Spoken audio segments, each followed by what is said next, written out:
In this video, you'll discover Dr. David Sinclair's newest updates to his supplement routine. If you've been following Dr. David Sinclair, you know that he updated supplement protocol from time to time. And this year, he has made two major changes that most people have missed. But it's extremely difficult to track his changes. Some supplements he used to take and he stopped. Others he recently added. What does he used to take?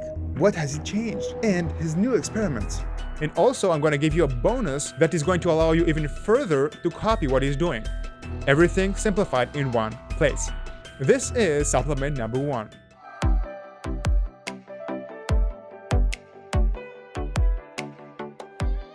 From 2020 to 2022, Dr. David Sinclair used to mention that he takes both fisetin and quercetin. But first, let's start with why he decided to take them in the first place and the experiment that he ran on himself. The one that I'm testing out is fisetin. Now shown that it's senolytic, it kills off the senescent cells in the body, at least in mice, probably in humans based on some human data. So I've added quercetin, which is also suppresses the activity of senescent cells. However, recently, it would seem to me that he dropped one of these. Can you guess which it is? Now let's go to a clip from middle 2023. So resveratrol and fisetin are chemical compounds from plants that are stressed. Resveratrol you find in grapes, fisetin is found in other plants that are stressed. And so I take usually between 0.5 gram and 1 gram of these chemicals as well in the morning. David Sinclair usually mentions quercetin and fisetin together since they serve similar purpose, targeting senescent cells. However, he didn't mention quercetin, not only with fisetin, but at all. So it sounds to me like he stopped taking quercetin. He may still cycle it for killing senescent cells, we don't know. And based on the data on quercetin, and I believe that he knows exactly what he's doing, it makes sense to me. If you've been subscribed to my newsletter, you probably know it too, because you received my quercetin report, which include conclusions from analyzing over 250 studies. It says in the report, rule number 1, avoid quercetin supplement for longevity under age 60. You already received the optimal dose in your diet. Here is why. Excess unnecessary supplementation of quercetin will have side effects. Inhibiting sirtuin-6, which promotes longevity, inhibiting NRF2, a potent longevity mechanism, and reducing glutathione. All of these will hurt your longevity. Now, you can get this report for free. I'll tell you when to take quercetin for longevity, the doses, and the timing. You can find the link in the pinned comment. Again, it's absolutely free. So, the verdict. I suspect that every day he only takes fisetin. How much does he take? Sinclair said he takes between 500 milligrams to 1,000 milligrams per day. But I think it's 500 milligrams based on a past comment from 2021. Fisetin and quercetin. 0.5 gram in the yogurt. If you feel more clarity about Dr. David Sinclair protocol, please subscribe to my channel. Subscribe now and stay ahead in the race against time and aging. The next supplement, very few people even know that Sinclair takes. For whatever reason, he keeps it as a secret. It doesn't appear in his book, and he hardly ever mentioned that in any of his interviews. But he did his PhD on it, and probably have been taking it over 20 years. In fact, this could be the very first supplement that Dr. David Sinclair has begun taking, years back. Do you know what it is? It's not resveratrol.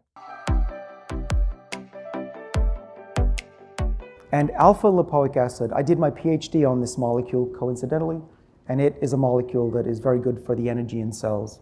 Actually, the thing that turned me onto that was I spoke to Denham Harmon's family. So Denham Harmon, you may know him, but he's the father of the oxidative stress theory of aging. Yeah, I was fortunate to win an award with his name on it, and I went out there and his family were very generous to host me.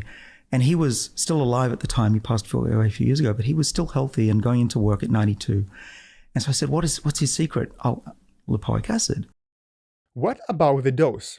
He fails to mention his exact dose, but a standard dose of alpha-lipoic acid is about 300 milligrams, either once a day or twice a day. Also, you're gonna get a better absorption if you take it on empty stomach. So probably lipoic acid is the first supplement that Dr. David Sinclair ever taken. As we move to the next supplement, let me remind you that today we're gonna also cover Sinclair's longevity drugs. And there is one addition that surprised me. And I'm going to create a special summary for you to simplify everything that we learned today about Dr. David Sinclair protocol. This is also an interesting experiment he had. This is his last experiment. This is spermidine.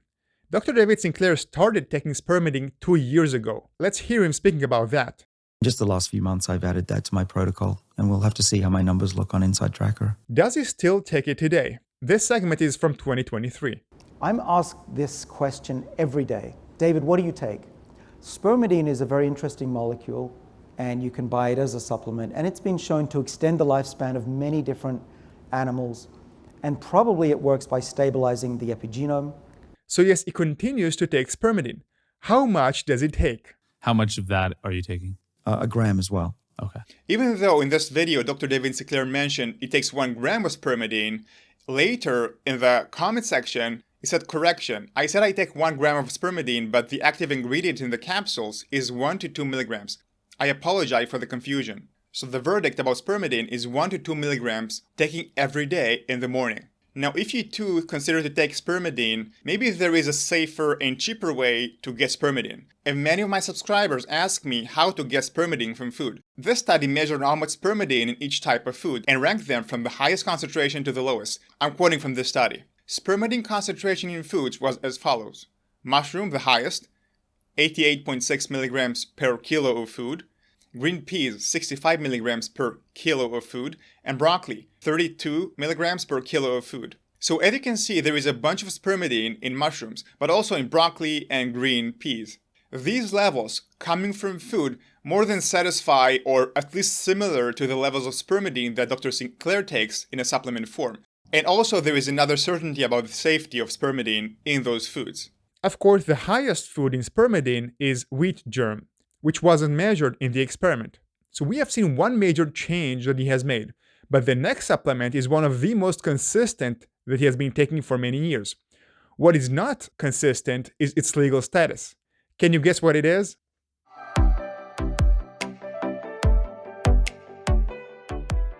And so NMN is what I take each day. I take a gram of it. I know a gram is likely to be raising my NAD levels during the day. I also try to time it with my natural circadian rhythm. So NAD will go up during the morning, getting ready. But if I take it at night, I'm actually starting to interfere with my sleep patterns. In 2023, he spoke about the dose. NAD boosters, I talked about NMN. There are other ones such as NR. I take a gram, 1,000 milligrams of NMN every day in the morning. The verdict, it still takes 1 gram of NMN every day with water in the morning. The next supplement Dr. David Sinclair started taking after lipoic acid. This is the famous, or infamous, resveratrol.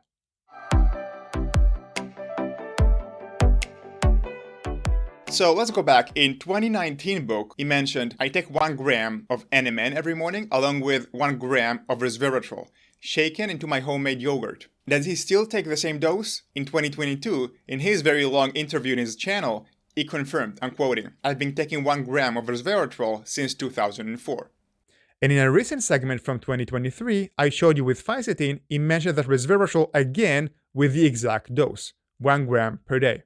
So it's the same exact dose, the one he wrote in his book. Confirmed. Of course, if you follow Sinclair, it's not just how much resveratrol he takes, but also how. Now that has been evolved over the years. So I showed you in the book that he mentioned in 2019 that he mixes resveratrol with yogurt. We changed that protocol and then began to mix resveratrol with olive oil. However, I was pretty surprised to see that he also changed that protocol as well. Let's hear from him what he's doing now. I've even tried, I like to mix up my diet like anybody else. I've tried olive oil plus a bit of vinegar and a basil leaf in the morning. It's like drinking, salad dressing in the morning. That one lasted for about a month. I've given up on that. I now like this coconut yogurt that you've turned me on to, actually.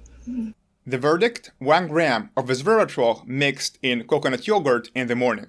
The next 2 supplements that Dr. David Sinclair takes, they cover both longevity but also health, general health. The next one is fish oil, omega-3. This 2023 segment is one of the few segments where he mentioned fish oil. The fish oils, those are very important for inflammation. And it turns out one of these molecules activates SIRT1. And maybe that's why these are good for health. Since it wasn't included in his book, perhaps he only added this supplement to his routine very recently. What about the dose? Dr. David Sinclair never mentioned the dose, but I don't want to keep you in the dark on that, so I collected for you what other doctors are doing. Dr. Peter Attia, Dr. Rhonda Patrick, and Dr. Andrew Huberman. And all of them kind of take the same exact amount. So by taking 4 of these capsules a day, I'm taking roughly 2 grams of EPA a day and probably 1.5 grams of DHA. Now let's hear from Dr. Rhonda Patrick, how much she takes. So I take 4 grams a day. I take 2 in the morning, 2 grams in the morning, and I take 2 grams in the evening. Rhonda said that she takes 4 grams in total. Now let's hear from Dr. Andrew Huberman. My understanding is that we need to hit a threshold level of EPA in order to derive these important benefits. I try and get 2 grams per day of EPA from supplementation. Note that they all consume omega-3 in a supplement form only as a fish oil. I'm going to create another edition specifically on fish oil for longevity and general health, because they're subscribing now to get the special edition on omega-3 when it's going to come out. Similar to fish oil, vitamin D and K2 are basic supplements that cover not only longevity but basic health. And in 2019, in his book, Sinclair mentioned that he takes vitamin D and K2. Does he take them today? In mid-2023, he mentioned them. Vitamin D3 and K2, these are very important, of course, in places where we avoid the sun or we cannot get enough sunlight.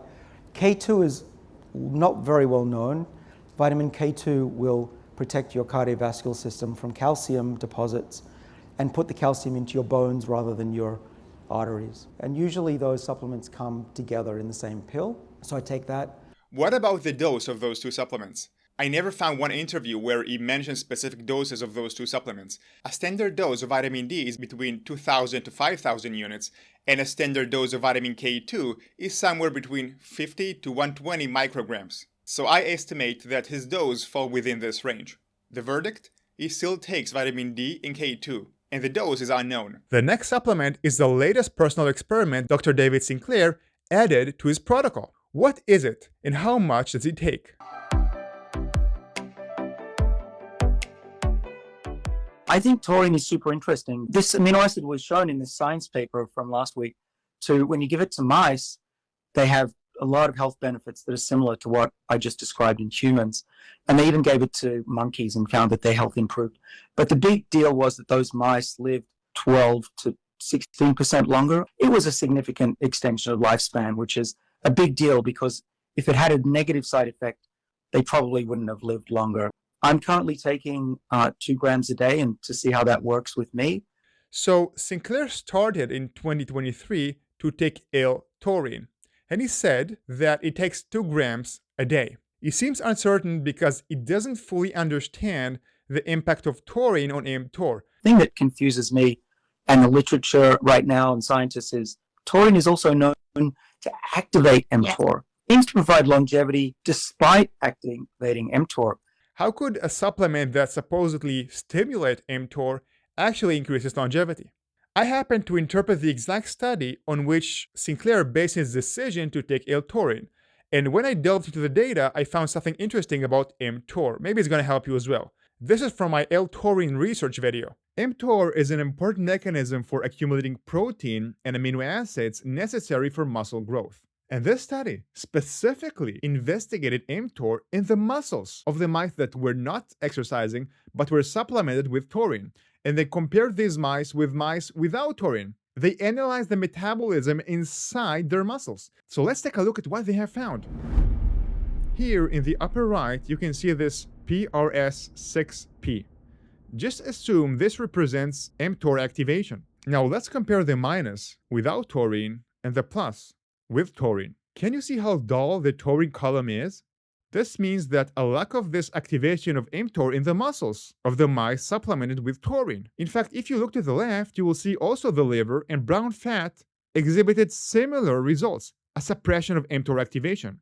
This suggests that high-dose chronic taurine prevents mTOR from becoming fully activated. What does this mean to you? L-taurine possibly activates mTOR, but only in the early stages. And what really accelerates aging is probably the last stage of mTOR activation. and this full activation could have the negative impact that Dr. David Sinclair is afraid of. So the verdict is this: Dr. David Sinclair added 2 grams of L-taurine per day, but it's only an experiment. If you want to be more certain about your situation, I suggest watching my L-taurine research video, which I'm going to put in the pinned comment and in the description. So this was his recent experiment. The following is the last supplement on our list, and then we're going to move to the drugs. And I'm going to create a special summary for you to simplify everything that we learned today about Dr. David Sinclair protocol. This last supplement he takes probably because he also takes NMN. Can you guess what it is? TMG. Now we are getting more into the controversial stuff. Let's hear Dr. David Sinclair explain on why he used to take TMG. The reason that I take glycine, actually specifically trimethylglycine, is to counter what I think might be going on with an NAD booster. We see in animals and even in humans that the levels of nicotinamide go up quite rapidly after taking NMN or NR. And too high levels of nicotinamide are not good, in part because the nicotinamide gets excreted through the kidneys. But the concern that's being talked about in social media especially is this drain of methyl nicotinamide a problem? The methyl groups are needed for the body. We need methyl for a whole range of things, including antioxidants. And so as a precaution, I take trimethylglycine so that I continue to give my body a source of methyl groups. I take it as a precaution because I know that trimethylglycine is not going to hurt me. Glycine is good, as you mentioned, Joe. And the other thing is trimethylglycine is also known as betaine, which on human cells is very good for them, including protecting them against stress. So I don't see any downside. It's not an expensive molecule. And the upside is that I'm preventing my body from being drained of methyl groups. But the reason that I can't say for sure that it's necessary actually is that our bodies can make methyl groups. There's a whole pathway. In fact, I did a PhD on it when I was in Australia. Now, Dr. David Sinclair didn't mention TMG in his last interviews. Has he stopped taking TMG? Your guess is as good as mine. But as we can see how he adds and stack up supplements, the likelihood that he doesn't stop taking them unless there is a very good reason or risk of taking them. And TMG is a pretty safe supplement. How much does it take? He never said. But the standard dose is about 500 milligrams. The verdict about TMG is yours. Based on what he said, you can make up your own mind if you want to add this supplement to your supplement routine. Now let's move to Dr. David Sinclair longevity drugs. Here, I was surprised to discover that Dr. David Sinclair added recently a drug that he said that in the past made him feel unwell. This drug is the drug that Brian Johnson takes too, and it's going to be the last on today's list. But first, for medical health, Dr. David Sinclair takes 2 drugs. The first one is cholesterol-lowering drug. My understanding is that he takes that for his genetic cholesterol disposition, not for slowing down aging. Another medical health drug is baby aspirin, which he mentioned here on his book. Now, he also takes 2 drugs for longevity. The first aging targeting drug is metformin. I try to take a couple of metformin pills for 2 reasons. One is that my family has a history of diabetes, and metformin is very effective at treating diabetes and even preventing it. So I do that for disease reasons, but also because the work of many labs has pointed to not just animals, but tens of thousands of people in clinical trials benefiting from that drug, which seems to enhance and mimic the benefits of fasting. He said he takes 1 gram of metformin every day. Does he still take 1 gram of metformin today?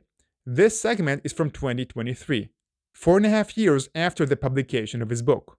Berberine and metformin are 2 molecules that either separately or together work to lower blood sugar levels, which, as I mentioned, is very important for longevity.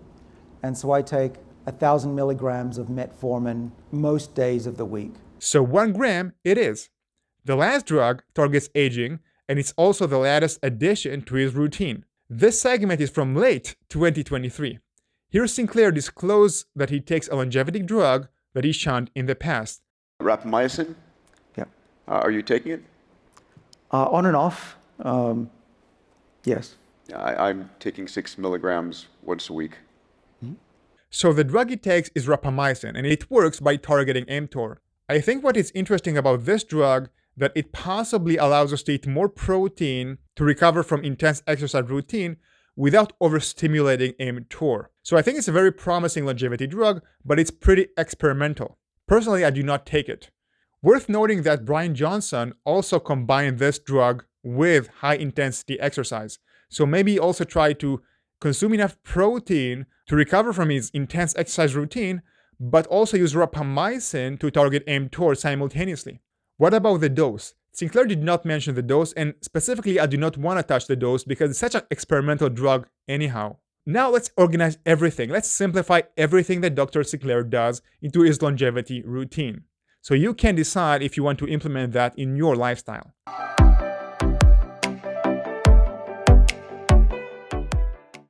So in the morning, with water, 1 gram of NMN, 2 grams of L-taurine, 1 to 2 milligrams of spermidine, and possibly 500 milligrams of TMG. With yogurt, either coconut or milk yogurt, 1 gram of resveratrol, and 500 milligrams of fisetin without quercetin. Dr. David Sinclair probably takes these supplements with a meal. Vitamin D and vitamin K2, dose unknown, alpha-lipoic acid, possibly 300 to 600 milligrams, and fish oil, unknown dose, but I showed you what other experts are doing today. This is Dr. David Sinclair drug list. Metformin, 1 gram at night, and he skips in the nights before exercise. The second is rapamycin, dose unknown, but usually it's taken once a week. For medical health conditions, it takes baby aspirin and cholesterol-lowering drugs. We are not done yet because there is a supplement that Dr. David Sinclair fails to mention. It's super important for your health and longevity. It's called magnesium.